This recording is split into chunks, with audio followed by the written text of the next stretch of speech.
There's this huge amount of power in being able to hold your focus and your awareness on unpleasant sensations and to invite them to shift and move. Building this awareness of your body, feeling into the sensation and finding that natural flow in your nervous system in a really powerful way to find more comfort and expansion and just ability to feel good in your body.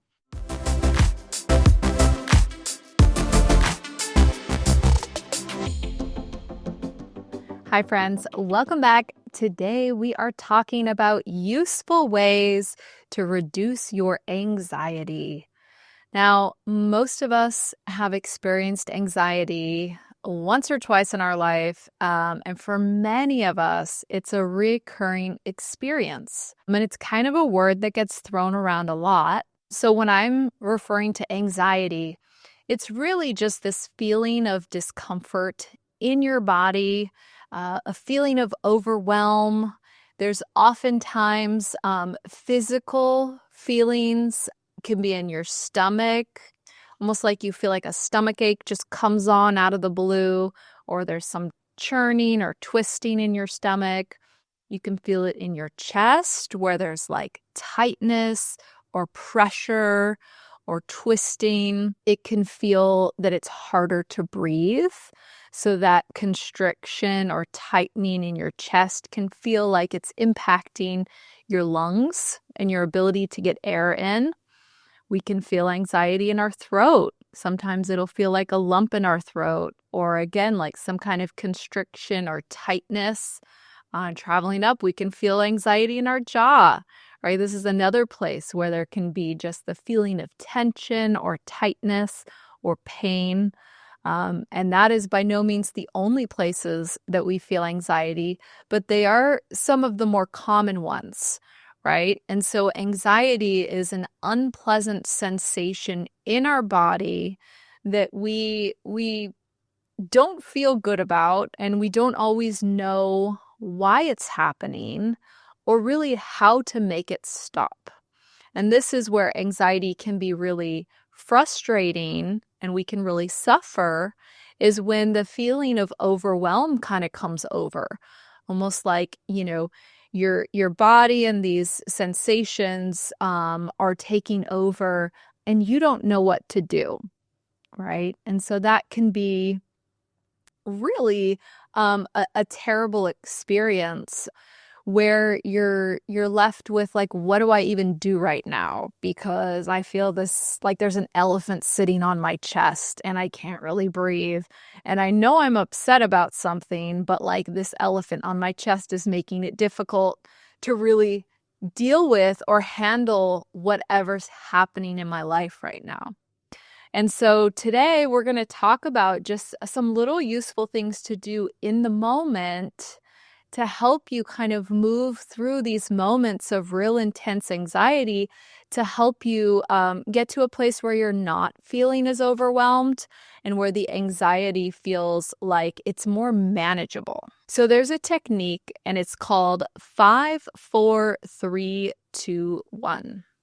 And so we're going to go over this technique as a little thing to do when you're in this moment of having these physical symptoms, having the feeling of overwhelm and really kind of helplessness to making any of it stop. So this exercise is you are going to look for 5 things that you can see. So you're going to just name them off. You're going to then look for 4 things that you can feel. Right? So here I could feel my shirt, I can feel the table, I can feel my salt lamp, right? 4 things that you can actually feel with your hands, 3 things that you can hear, 2 things that you can smell, and then 1 thing that you can taste. So we'll go through that again, but essentially this 5, 4, 3, 2, 1 exercise really gives you something to do in that moment of overwhelm. Right? We're having this feeling of overwhelming anxiety. There's a little bit of like a feeling of being paralyzed as well because we don't know what to do. And so if you kind of have this in your back pocket, like, okay, I'm having one of these moments of overwhelm, but I'm going to do the 5, 4, 3, 2, 1 exercise to kind of help me come back to my rational part of my brain, right? We're kind of in this limbic emotional state. So let's do something to really direct our focus. We're using some counting, which again is that more rational part of the brain. And it's just going to help us feel a little less overwhelmed. We're going to be a little less, in the symptom and a little bit more just starting to observe and maybe put our attention a little bit outward. So 5 things that you can see. And so just looking around, I'm going to name 5 things that I can see. So I can see a ladder. I can see a camera. I can see a chair. I can see an iPad. And I can see a water bottle.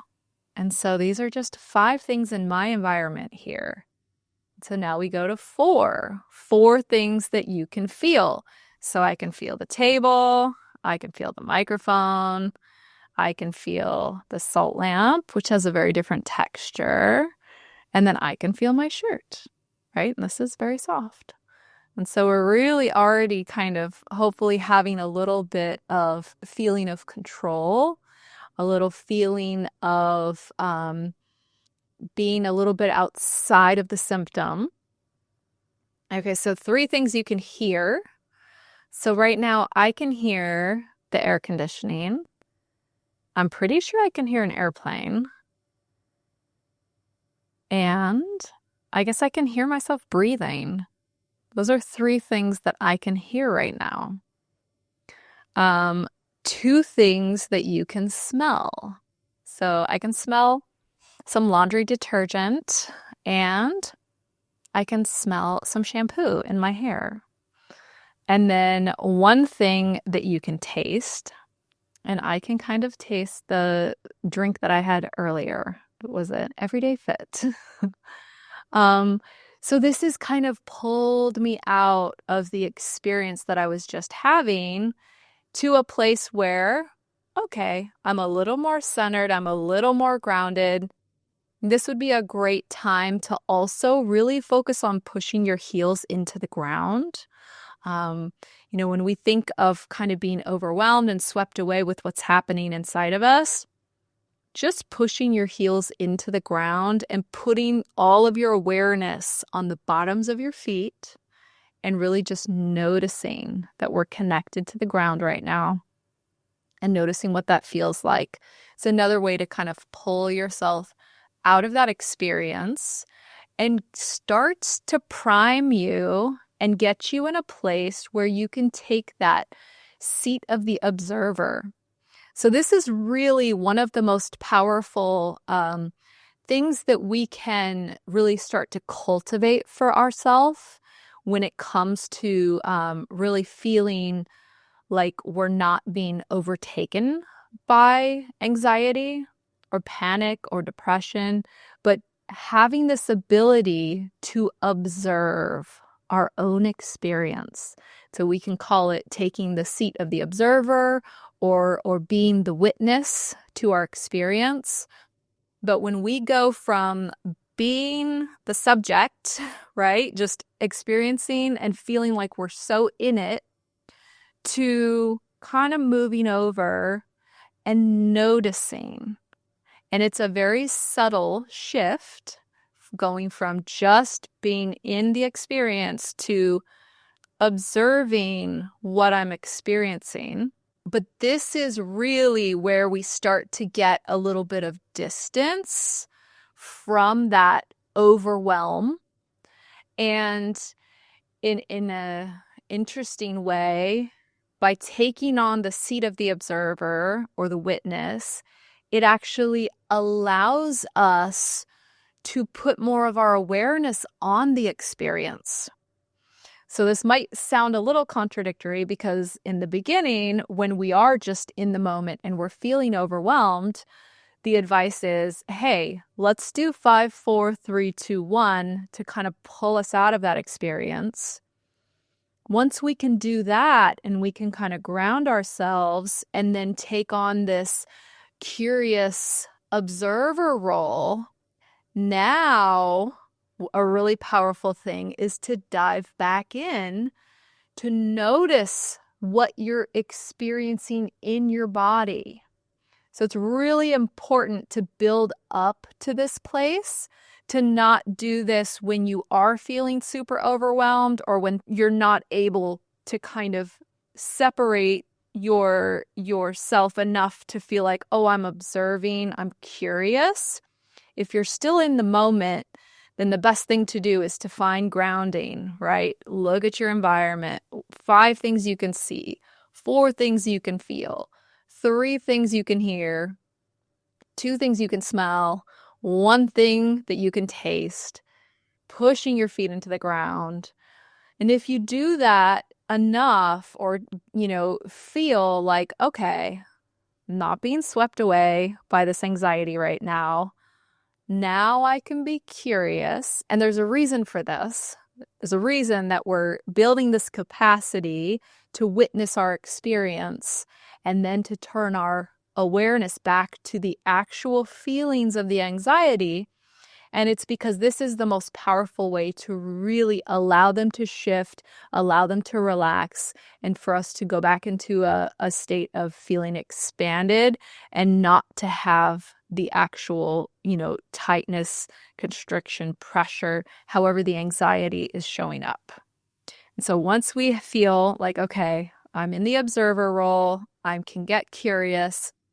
Now really putting your awareness on the sensation that you're feeling of anxiety. Now it's really interesting, and when you make this a practice, you'll notice that it's going to be different. It's probably going to be different just depending on the circumstance, on the day. And once you have the capacity to really stay with that sensation. And so I'll give an example of the last time I did this. The anxiety was in my stomach.